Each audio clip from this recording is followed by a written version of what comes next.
Hey everyone, Phi Farley here. It's February 26th. Got a college basketball best bet for you, 4 o'clock tip. I'm going to break that game down just 1 second off a win yesterday. Another win, Long Island, Bryant going over the total, scoring almost 100 points in the first half, which was nice. And they needed every bit of it in the second half. It ended up being like a 3.5 minute stretch there where they did not score a single point, which was crazy. I didn't think we'd have to sweat that one out, but glad it still went over the total. Like I said, needed every point in the first half into the second half there to get the job done, running over that 163.5 mark. I think they landed at 167 or so. So nice win.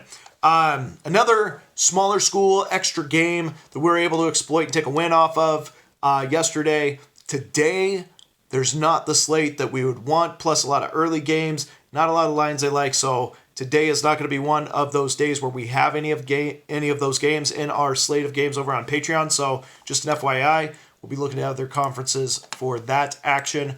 But one thing I want to hit on real quick before I break down the best bet of the day is we've talked about smaller schools and extra games here all week. We've talked about the highs and lows on the totals, spending time researching your teams, how it's best spent on those smaller schools in those conferences, as well as we've talked about sensitivity to line movement and how that's different than the other conferences. One thing I want to hit on today is talking about the very, very elite of those extra games, those smaller conferences, and the very opposite word of elite, the worst, the bottom, the basement of those conferences. We're talking Mississippi Valley State. We're talking Chicago State. We're just talking the worst of the worst. Each one of those create a very unique betting opportunity in that there's not as much time spent on those games. When it comes to, a Liberty going against their conference opponents, often those lines should be 25 to 30 plus, but they're not doing it because not many people feel like pulling out their wallet and laying money on a team they couldn't find on a map and throwing down some serious cash on a team laying 25. That again, they've never couldn't find it on a map, couldn't tell you what the name of the conference is, let alone throw a bunch of money on them. So you often find deflated lines, and if you can recognize them early in the non-conference schedule, if you can recognize them as they get into conference schedules, it creates a really good opportunity to lay some money on them early on. And that goes with doing your research, that goes with following the lines early, and it goes with spending times on those smaller teams and smaller conferences and knowing what's coming ahead.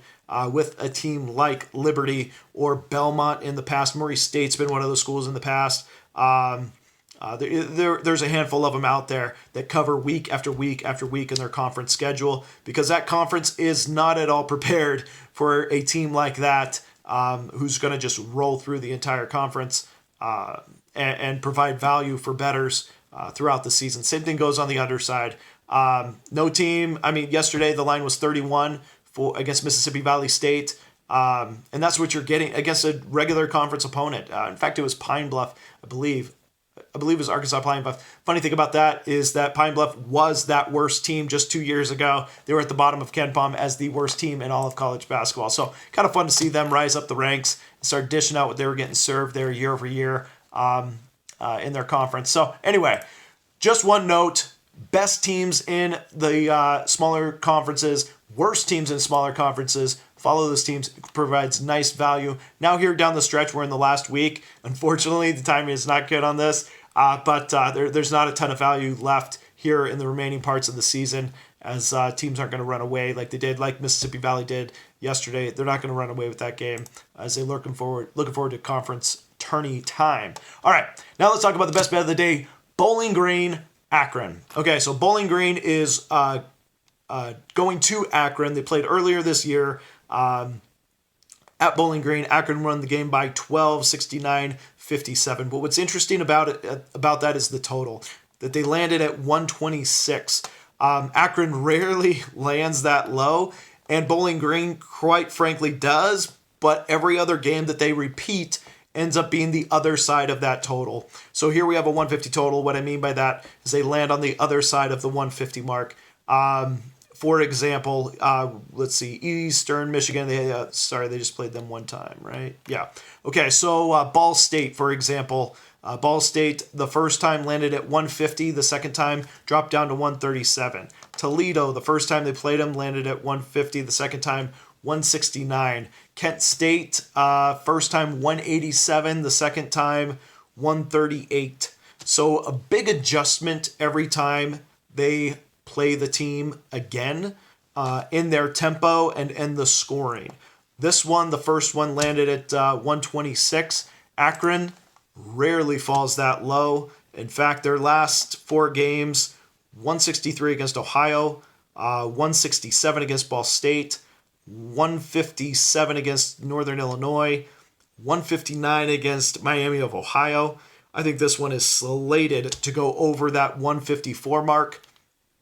One, in that Akron does it most every game, but 2, Bowling Green usually rebounds. They slingshot back the other way based on the previous game and what they'll do the other time. They usually don't repeat the same total going over or under, so we're going to play that here with a team that goes over all the time in Akron, and it's at Akron. Akron should dictate the tempo. This should be up tempo, and this should hit the 160 mark. So I'm going to lay one or go over 154. Best bet of the day between Bowling Green and Akron. Good luck, everyone, today, and we'll see you again soon.